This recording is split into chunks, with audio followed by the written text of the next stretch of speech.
Hope आप सब लोग ठीक होंगे। तो चलिए स्टार्ट करते हैं हमारा आज का सेशन, जो कि है क्लास 9 साइंस का चैप्टर 8 मोशन। मोशन में हम पढ़ेंगे मोशन की definition, distance, displacement, distance and displacement में difference, uniform motion and non uniform motion, speed and velocity में difference, acceleration and retardation, average velocity, graphical representation of motion, equations of motion and equations of motions को graphically represent करने का method and उनको graphically derive कैसे करते हैं, uniform circular motion and examples of uniform circular motion.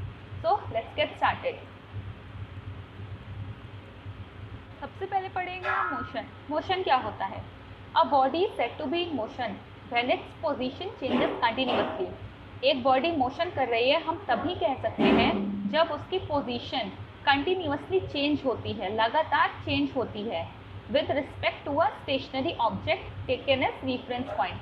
Stationery object क्या होते हैं? रुके हुए ऑब्जेक्ट। तो जो रुके हुए ऑब्जेक्ट होते हैं, जो ऑब्जेक्ट मोशन नहीं कर रहे हैं, उनको हम एज अ रेफरेंस पॉइंट लेते हैं। उनके रेफरेंस में अगर कोई बॉडी अपनी पोजीशन चेंज कर रही है तो हम कहते हैं कि वो बॉडी मोशन कर रही है। फॉर एग्जाम्पल, एक कार होती है, कार मोशन कर रही है कि नहीं हम कैसे कह सकते हैं? जो ट्रीज एंड हाउसेज होते हैं वो क्या होते हैं? स्टेशनरी ऑब्जेक्ट होते हैं, अपनी पोजीशन चेंज नहीं करते हैं, अपनी जगह से नहीं हिलते हैं। तो ट्रीज एंड हाउसेज को हम एज अ रेफरेंस पॉइंट लेते हैं। उनके रेफरेंस पे जो कार की पोजीशन है वो चेंज हो रही है, तो हम कह सकते हैं कि कार जो है वो मोशन कर रही है। कुछ ऑब्जेक्ट्स होते हैं जो बहुत ज़्यादा तेज़ मोशन करते हैं, बहुत ज़्यादा जल्दी मोशन करते हैं। जैसे अगर आप किसी मूविंग कार में बैठे हो, कोई कार है वो मोशन कर रही है, तो आप बिना उसको चेक करें, मतलब बिना रेफरेंस पॉइंट से चेक करें, आप बता सकते हो कि कार मोशन कर रही है। लेकिन जैसे कि कभी कभी आपने देखा होगा कि आप ट्रेन में होते हो, जैसे ही ट्रेन चलना स्टार्ट करती है तो आप बता नहीं सकते हो कि ट्रेन ने चलना स्टार्ट कर दिया है कि नहीं। लेकिन जब आप अपनी विंडो से बाहर देखते हो तो जो बेंचेस होती हैं या जो भी ऑब्जेक्ट्स होते हैं वो पीछे छूट रहे होते हैं, तो हम कह सकते हैं कि जो ट्रेन है वो मूवमेंट कर रही है, उसका पोजीशन चेंज हो रहा है, यानी मोशन कर रही है। कोई बॉडी मोशन कर रही है या नहीं कर रही है वो हम कैसे बता सकते हैं?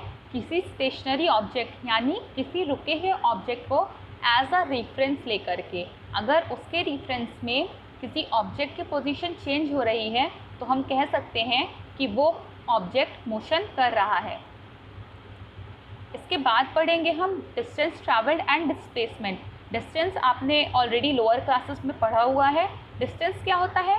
The distance travelled bye a body is the actual length of the path covered by a moving body irrespective of the direction in which the body travels. जब कोई बॉडी मोशन करती है तो उसकी पोजीशन चेंज होती है, तो position change होगी तो वो एक पाथ कवर करती है। पाथ का जो लेंथ होता है उसको हम डिस्टेंस कहते हैं। इसमें डायग्राम में देखेंगे, कोई बॉडी पॉइंट ए से चलना स्टार्ट हुई, पॉइंट ए से उसने बी तक का डिस्टेंस कवर किया। डिस्टेंस कितना है? 5 किलोमीटर। ये क्या है? ए टू बी क्या है? पाथ है, बॉडी के थ्रू कवर किया हुआ पाथ। पाथ की लेंथ क्या है? 5 किलोमीटर्स। फिर पॉइंट बी से वो आया पॉइंट सी में, पॉइंट बी से पॉइंट सी की लेंथ क्या है? 3 किलोमीटर। तो बी से सी तक का कितना डिस्टेंस हो गया? 3 किलोमीटर। टोटल डिस्टेंस कितना होगा? 5 + 3 = 8 किलोमीटर।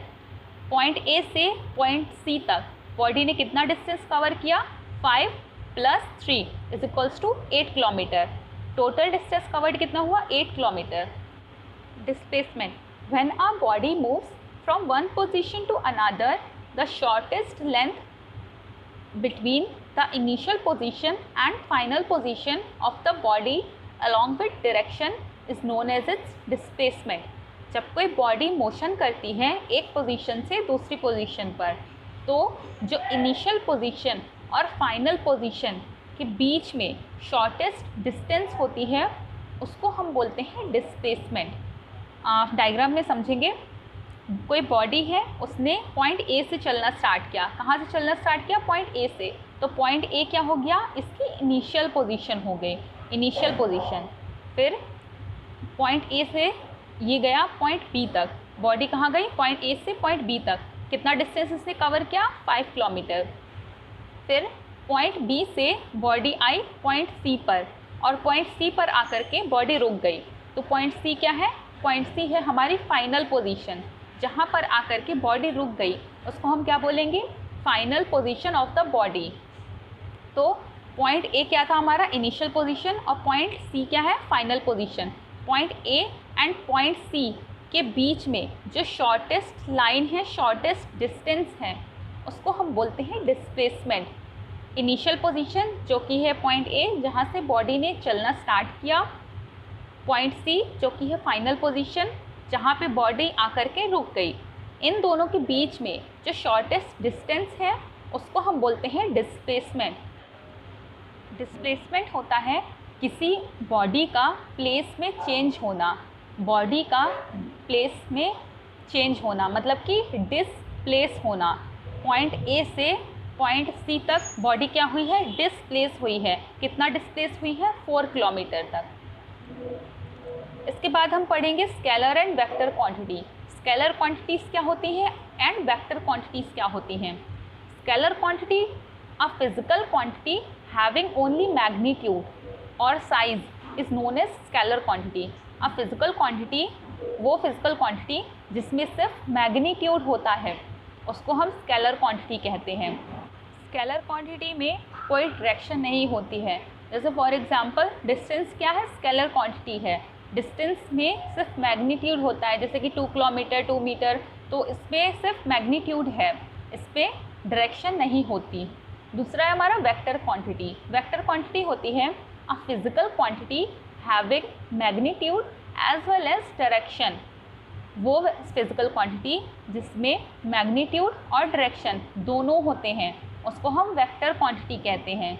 जैसे कि डिस्प्लेसमेंट, डिस्प्लेसमेंट क्या है, एक वेक्टर क्वांटिटी है, इसमें मैग्नीट्यूड और डायरेक्शन दोनों होता है। जैसे डिस्टेंस हो गया, डिस्टेंस को हम किसमें मेजर करते हैं, किलोमीटर्स में, तो 2 किलोमीटर्स, तो ये क्या है, डिस्टेंस है। अब जो डिस्प्लेसमेंट होता है वो क्या होता है, 2 किलोमीटर टुवर्ड्स नॉर्थ, मतलब कि मैग्नीट्यूड है 2 किलोमीटर एंड टुवर्ड्स नॉर्थ क्या है, डायरेक्शन है, इसमें डायरेक्शन भी बता रहा है। तो जो डिस्प्लेसमेंट क्या है, वेक्टर क्वांटिटी है। इसके बाद हम पढ़ेंगे डिस्टेंस एंड डिस्प्लेसमेंट में डिफरेंस क्या होता है। जो डिस्टेंस होता है वो किसी ऑब्जेक्ट के थ्रू कवर किए गए पाथ की लेंथ होती है irrespective of its direction. Displacement is the shortest distance between the initial and final position of an object. Object की इनिशियल एंड फाइनल पोजीशन के बीच में जो शॉर्टेस्ट लेंथ होती है, शॉर्टेस्ट लाइन की लेंथ होती है, उसको हम बोलते हैं डिस्प्लेसमेंट। डिस्टेंस क्या है, एक स्केलर क्वांटिटी है, इसमें सिर्फ मैग्नीट्यूड होता है, डायरेक्शन नहीं होती। While displacement is a vector quantity, इसमें मैग्नीट्यूड एंड डायरेक्शन दोनों होती हैं। Distance covered can never be negative, it is always positive और ज़ीरो। किसी ऑब्जेक्ट के थ्रू कवर किया गया डिस्टेंस कभी भी नेगेटिव नहीं होता, ये हमेशा पॉजिटिव या फिर ज़ीरो होगा। Displacement can be positive, negative और ज़ीरो। डिस्प्लेसमेंट की तीनों वैल्यूज हो सकती है, पॉजिटिव भी हो सकता है, नेगेटिव भी और ज़ीरो भी। फोर्थ है distance between two given points may be same और different for different path chosen. जो 2 पॉइंट के बीच का डिस्टेंस है वो सेम हो सकता है या डिफरेंट भी हो सकता है। इस पॉइंट को एक्सप्लेन करने के लिए इस डायग्राम में जाते हैं। जैसे कि देखिए पॉइंट ए से पॉइंट सी तक का जो डिस्टेंस है वो उसने कैसे कवर किया, पहले वो पॉइंट ए से पॉइंट बी तक गया, 5 किलोमीटर का डिस्टेंस कवर किया पॉइंट बी तक जाने के लिए। फिर पॉइंट बी से पॉइंट सी तक आया, कितने किलोमीटर्स कवर किए इसने, 3 किलोमीटर्स कवर किए। तो टोटल डिस्टेंस पॉइंट ए से पॉइंट सी तक आने के लिए इसने कितना डिस्टेंस कवर किया, 8 किलोमीटर डिस्टेंस कवर किया। अगर सपोज करिए ये पॉइंट ए से सीधा पॉइंट सी तक चला जाता तो ये कितना डिस्टेंस कवर करता, 4 किलोमीटर। तो ये जो डिस्टेंस का मैग्नीट्यूड है 2 पॉइंट्स के बीच में, ये 2 अलग अलग वैल्यूज शो कर रहा है। तो जो डिस्टेंस है वो 2 पॉइंट्स के बीच में सेम भी हो सकता है और डिफरेंट भी हो सकता है। Displacement between 2 given points is always the same. जो 2 पॉइंट्स के बीच में डिस्प्लेसमेंट होता है वो हमेशा सेम होता है, क्योंकि जो आप जानते हो 2 पॉइंट्स के बीच में केवल एक सिंगल लाइन ही खींची जा सकती है। तो जो शॉर्टेस्ट डिस्टेंस है दो पॉइंट्स के बीच में वो सिर्फ एक सिंगल लाइन होगी, और जो डिस्प्लेसमेंट है दो पॉइंट्स के बीच में वो सेम रहेगा, चेंज नहीं होगा। इसके बाद हम पढ़ेंगे यूनिफॉर्म मोशन और non uniform motion. Uniform motion होता है a body has a uniform motion if it travels equal distances in equal intervals of time no matter how small these time intervals may be। अगर कोई body equal intervals of time में equal distance travel करती है तब उस motion को हम बोलते हैं यूनिफॉर्म मोशन। फिर चाहे जो टाइम इंटरवल है वो कितना भी छोटा क्यों ना हो, वो इक्वल इंटरवल ऑफ टाइम में इक्वल डिस्टेंस ट्रैवल करेगी। फॉर एग्जांपल, अगर कोई कार है वो कांस्टेंट स्पीड से रन कर रही है, कांस्टेंट स्पीड मतलब उसकी स्पीड चेंज नहीं हो रही है, चेंज स्पीड क्या है वो कांस्टेंट है, और स्पीड क्या है 10 मीटर्स पर सेकेंड। 10 मीटर पर सेकेंड की स्पीड कांस्टेंट स्पीड से कोई कार रन कर रही है तो वो 10 मीटर हर एक सेकेंड में कवर करेगा। तो जो इसका मोशन है वो क्या है, यूनिफॉर्म है। कहने का मतलब जो कार है वो 10 मीटर पर सेकेंड की स्पीड से रन कर रही है तो 2 सेकेंड में कितना डिस्टेंस ट्रैवल करेगी, 20 मीटर्स। 3 सेकेंड्स में 30 मीटर्स, 4 सेकेंड्स में 40 मीटर्स, 5 सेकेंड्स में 50 मीटर्स, 6 सेकेंड्स में 60 मीटर्स। तो जो मोशन है उस मोशन को हम क्या बोलेंगे, यूनिफॉर्म मोशन। जो डिस्टेंस टाइम ग्राफ होता है, डिस्टेंस टाइम ग्राफ मतलब एक्स एक्सिस किसको शो करता है, टाइम को, वाई एक्सिस डिस्टेंस को। तो जो डिस्टेंस टाइम ग्राफ होता है यूनिफॉर्म मोशन का वो एक स्ट्रेट लाइन होता है। क्या, स्ट्रेट लाइन। दूसरा है non uniform motion. A body has a non uniform motion if it travels unequal distances in equal intervals of time. Equal intervals of time में कोई बॉडी अनइक्वल डिस्टेंस ट्रैवल करती है, equal intervals of time में unequal distance travel करती है, उस motion को हम क्या बोलते हैं, non uniform motion. For example, if we drop a ball from the roof of a tall building, we will find that it covers unequal distances in equal intervals of time। अगर हम कोई tall building के roof से कोई ball को drop करते हैं तो वो जो मोशन करेगी, जो बॉल जो है वो मोशन करेगी, वो कौन सा मोशन होगा, नॉन यूनिफॉर्म मोशन होगा। क्यों होगा, क्योंकि वो इक्वल इंटरवल्स ऑफ टाइम में अनइक्वल डिस्टेंस ट्रैवल कर रही है। फर्स्ट सेकेंड में वो 4.9 मीटर्स उसने ट्रैवल किया, सेकेंड सेकेंड में 14.7 मीटर्स ट्रैवल किया, थर्ड सेकेंड में 24.5 मीटर्स ट्रैवल किया। कहने का मतलब ये है जैसे जैसे टाइम बढ़ रहा है तो जो उसकी स्पीड है वो बढ़ती जा रही है। स्पीड क्या है बॉल की, बढ़ रही है। तो ये कौन सा मोशन होगा, नॉन यूनिफॉर्म मोशन। जो नॉन यूनिफॉर्म मोशन होता है वो डिस्टेंस टाइम ग्राफ में एक कर्व्ड लाइन होती है। क्या होती है, कर्व्ड लाइन। यूनिफॉर्म मोशन में क्या था, स्ट्रेट लाइन थी, लेकिन नॉन यूनिफॉर्म मोशन में ये एक कर्व्ड लाइन होती है। इसके बाद है हमारा दूसरा कंसेप्ट जो कि है speed. The speed of a body gives us an idea of how slow और fast that body is moving. कोई ऑब्जेक्ट है जो मोशन कर रहा है तो वो बहुत ज़्यादा फास्ट जा रहा है या स्लो जा रहा है, वो हमको कौन बताता है, हमको स्पीड बताती है। अगर मोशन बहुत ज़्यादा फास्ट है तो आप बोलते हैं कि ऑब्जेक्ट की स्पीड ज़्यादा है, और जो मोशन है अगर स्लो है तो हम बोलते हैं कि ऑब्जेक्ट की स्पीड कम है। दूसरी डेफिनेशन है इसके फॉर्मूले के according, speed of a body is the distance travelled. Speed of a body is the distance travelled by it per unit time. Distance travelled per unit time. Speed का formula होता है speed is equals to distance travelled upon time taken. इसी को symbolic form में हम लिखते हैं v is equals to S upon T. यहाँ पे v होती है स्पीड, s होता है डिस्टेंस और t होता है टाइम। जो स्पीड की SI यूनिट है वो क्या होती है, मीटर पर सेकेंड होती है। क्या होती है, मीटर पर सेकेंड। हाँ, याद रहे SI यूनिट जो है स्पीड की वो मीटर पर सेकेंड होती है, किलोमीटर पर आवर नहीं होती। हाँ, स्पीड को हम किलोमीटर पर आवर में मेजर करते हैं, पर जो SI यूनिट है वो मीटर पर सेकेंड है। स्पीड जो है वो एक स्केलर क्वांटिटी होती है, मतलब इसमें सिर्फ मैग्नीट्यूड होता है, डायरेक्शन नहीं होती।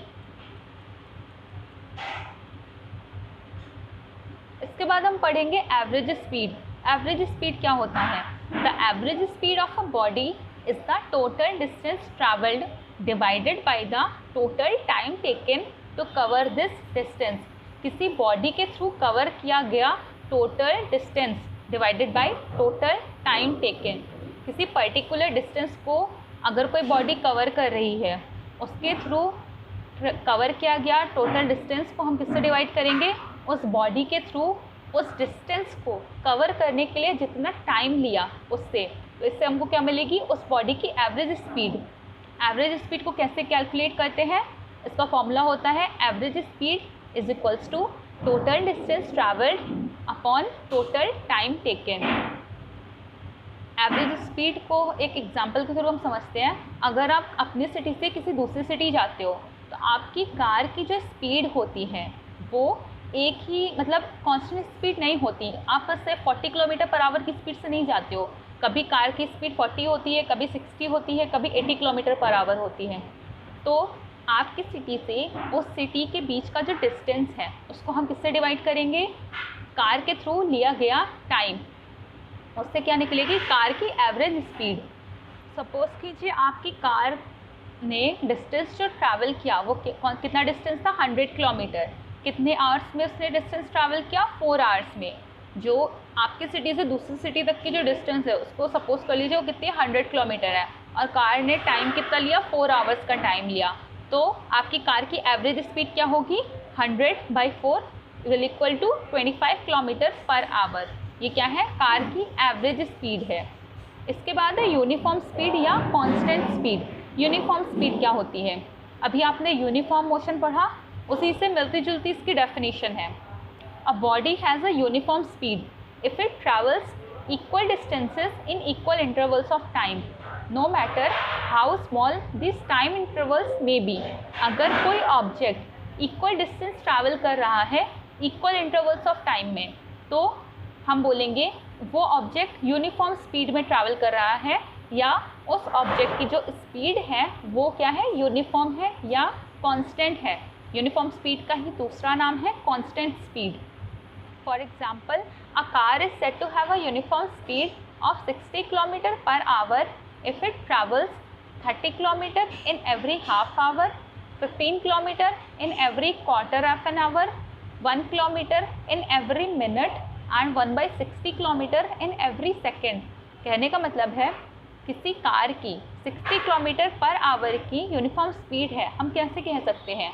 अगर वो car her half an hour में 30 किलोमीटर कवर कर रही है, क्वार्टर ऑफ एन आवर में 15 किलोमीटर कवर कर रही है, एवरी मिनट में 1 किलोमीटर कवर कर रही है एंड एवरी सेकेंड में 1/60 किलोमीटर कवर कर रही है। मतलब जो डिस्टेंस है वो हाफ हो रहा है, तो टाइम भी क्या हो रहा है? वो भी हाफ हो रहा है। 30 kilometre in every half our. Distance कितना था? 60। डिस्टेंस हाफ हो गया। टाइम कितना था? 1 आवर। तो टाइम कितना हो गया? हाफ हो गया। यहाँ पे डिस्टेंस क्या है? क्वार्टर हो गया। तो टाइम क्या है? टाइम भी क्वार्टर हो गया। तो इसी तरह जो हम कह सकते हैं जो स्पीड है वो क्या है? वो यूनिफॉर्म स्पीड है कार की। इसके बाद हम पढ़ेंगे वेलोसिटी। वेलोसिटी क्या होती है? Velocity of a body is the distance travelled by it per unit time in a given direction. Velocity जो है वो स्पीड ही होती है। स्पीड में जब हम डायरेक्शन ऐड कर देते हैं, मैग्नीट्यूड और डायरेक्शन दोनों होती है वेलोसिटी में, तो स्पीड में जब हम डायरेक्शन ऐड कर देते हैं वो क्या बन जाती है? वेलोसिटी। वेलोसिटी कैसे कैलकुलेट करते हैं? इसका फॉर्मूला है velocity is equals to distance travelled in a given direction upon time taken. Symbolic form में इसको कैसे रिप्रेजेंट करेंगे? v is equals to S upon T. v यहाँ पे होती है वेलोसिटी, s होता है डिस्प्लेसमेंट और t होता है time taken. Since we know distance travelled in a given direction is called displacement. जो किसी डायरेक्शन में डिस्टेंस ट्रैवल किया जाता है उसको हम क्या बोलते हैं? Displacement. Therefore, according to this definition of velocity is displacement produced per unit time। इसी के अकॉर्डिंग हम वेलोसिटी की एक दूसरी डेफिनेशन भी लिख सकते हैं, displacement produced per unit time. Distance travelled in a given direction क्या होता है? डिस्प्लेसमेंट। इसी के अकॉर्डिंग डेफिनेशन है displacement produce per unit time. और एक नया फॉर्मूला वेलोसिटी का, velocity is equals to displacement upon time. Distance travelled in a given direction क्या था? डिस्प्लेसमेंट। इसी के अकॉर्डिंग दूसरा फॉर्मूला है velocity is equals to displacement upon time. SI unit of velocity is same as speed, that is metre per second. जो velocity की SI unit होती है वो क्या होती है, मीटर पर सेकेंड। जो वेलोसिटी क्या होती है, स्पीड प्लस डायरेक्शन। जब स्पीड में हम डायरेक्शन भी ऐड कर देते हैं वो क्या बन जाती है, वेलोसिटी। इसके बाद हम पढ़ेंगे स्पीड एंड वेलोसिटी में डिफरेंस। स्पीड और वेलोसिटी में क्या डिफरेंस होता है। Speed of a body is the distance travelled by it per unit time. किसी बॉडी के थ्रू ट्रैवल किया हुआ distance divided by time. Velocity क्या होती है, velocity of a body is the distance travelled by it per unit time in a given direction. किसी given direction में travel किया गया डिस्टेंस डिवाइडेड बाय टाइम, उसको हम क्या बोलते हैं, वेलोसिटी। वेलोसिटी का एक दूसरा फॉर्मूला है displacement upon time, displacement produce per unit time. जो स्पीड होती है वो एक स्केलर क्वांटिटी है, मतलब स्पीड में सिर्फ मैग्नीट्यूड होता है, डायरेक्शन नहीं होती। वेलोसिटी क्या है, एक वेक्टर क्वांटिटी है। वेलोसिटी में मैग्नीट्यूड एंड डायरेक्शन दोनों होते हैं। ये जो थर्ड वाला पॉइंट है वो डिस्टेंस और डिस्प्लेसमेंट के जैसा ही डिफरेंस है। जैसे कि जो डिस्टेंस था वो कभी भी ज़ीरो नहीं हो सकता। कोई अगर बॉडी मोशन में है तो वो डिस्टेंस कवर करेगी ही करेगी। इसी की तरह जो स्पीड है वो ज़ीरो नहीं हो सकता। अगर कोई बॉडी मोशन में है तो वो बॉडी जो स्पीड है वो कभी भी ज़ीरो नहीं होगी। कैसे, क्योंकि जो डिस्टेंस अगर वो ट्रैवल कर रही है टाइम के साथ, जो डिस्टेंस है वो कभी ज़ीरो नहीं होगा। तो डिस्टेंस अपॉन टाइम वो कभी भी ज़ीरो नहीं हो सकता, मतलब कि जो स्पीड है वो कभी भी ज़ीरो नहीं हो सकती। वेलोसिटी के टर्म्स में आते हैं, जैसे जो डिस्प्लेसमेंट है वो ज़ीरो हो सकता है। अगर कोई बॉडी इनिशियल पोजीशन और फाइनल पोजीशन किसी बॉडी की अगर सेम है, जो डिस्प्लेसमेंट है बॉडी का वो ज़ीरो है, तो zero upon time taken will be equal to zero. मतलब जो वेलोसिटी है बॉडी की वो क्या है, वो ज़ीरो हो जाएगी। अगर डिस्प्लेसमेंट ज़ीरो होगा तो बॉडी की जो वेलोसिटी है वो ज़ीरो हो जाएगी। इसके बाद हम पढ़ेंगे यूनिफॉर्म वेलोसिटी। यूनिफॉर्म वेलोसिटी क्या होती है, जैसे कि यूनिफॉर्म स्पीड हमने पढ़ा था उसी के सिमिलर है uniform velocity. A body has a uniform velocity if it travels in a specified direction in a straight line and moves over equal distances in equal intervals of time, no matter how small this time intervals may be। किसी जो body है कोई, वो uniform velocity में travel कर रही है, वो हम कैसे कह सकते हैं कि यूनिफॉर्म वेलोसिटी से ट्रैवल कर रही है, अगर वो किसी स्पेसिफाइड डायरेक्शन में स्ट्रेट लाइन में जा रही है, मतलब कि स्ट्रेट लाइन में ट्रैवल कर रही है और इक्वल इंटरवल्स ऑफ टाइम में इक्वल डिस्टेंस ट्रैवल कर रही है। इक्वल इंटरवल्स ऑफ टाइम में इक्वल डिस्टेंस ट्रैवल कर रही है, तो उस बॉडी की जो वेलोसिटी है कैसी होगी, यूनिफॉर्म वेलोसिटी होगी। ये देखिए यहाँ पे स्ट्रेट लाइन इसलिए बोला गया है क्योंकि जो डिस्प्लेसमेंट है वो हमेशा स्ट्रेट लाइन होता है। इनिशियल पोजीशन से फाइनल पोजीशन तक की जो डिस्टेंस है वो क्या है, स्ट्रेट लाइन में होता है। तो अगर किसी ऑब्जेक्ट की यूनिफॉर्म वेलोसिटी है तो वो ऑब्जेक्ट स्ट्रेट लाइन में ही ट्रैवल करना चाहिए। जो वेलोसिटी है बॉडी की वो दो तरीक़ों से चेंज की जा सकती है, by changing the speed of the body. अगर किसी बॉडी की यूनिफॉर्म वेलोसिटी में चेंज लाना है तो हम उस बॉडी की स्पीड चेंज कर देंगे, मतलब हम मैग्नीट्यूड चेंज कर देंगे। जो स्पीड का मैग्नीट्यूड है हम उसको चेंज कर देंगे। दूसरा क्या मेथड है, दूसरा स्पीड को हम कांस्टेंट रखेंगे लेकिन डायरेक्शन चेंज कर देंगे। स्पीड को हमने कांस्टेंट रखा है, हमने मैग्नीट्यूड को कांस्टेंट रखा है, हमने डायरेक्शन चेंज कर दी, तो जो क्या है वेलोसिटी है बॉडी की वो चेंज हो जाएगी। जो वेलोसिटी है वो यूनिफॉर्म नहीं रहेगी। तो इसी कंसेप्ट के साथ हमारा आज का जो सेशन है वो कंप्लीट होता है। नेक्स्ट सेशन में हम पढ़ेंगे बाकी के बचे हुए कंसेप्ट्स। इस चैप्टर या सेशन से रिलेटेड जितने भी क्वेरीज़ हैं आप नीचे कमेंट सेक्शन में पूछ सकते हैं। तो मिलते हैं नेक्स्ट क्लास में, तब तक के लिए बाय बाय।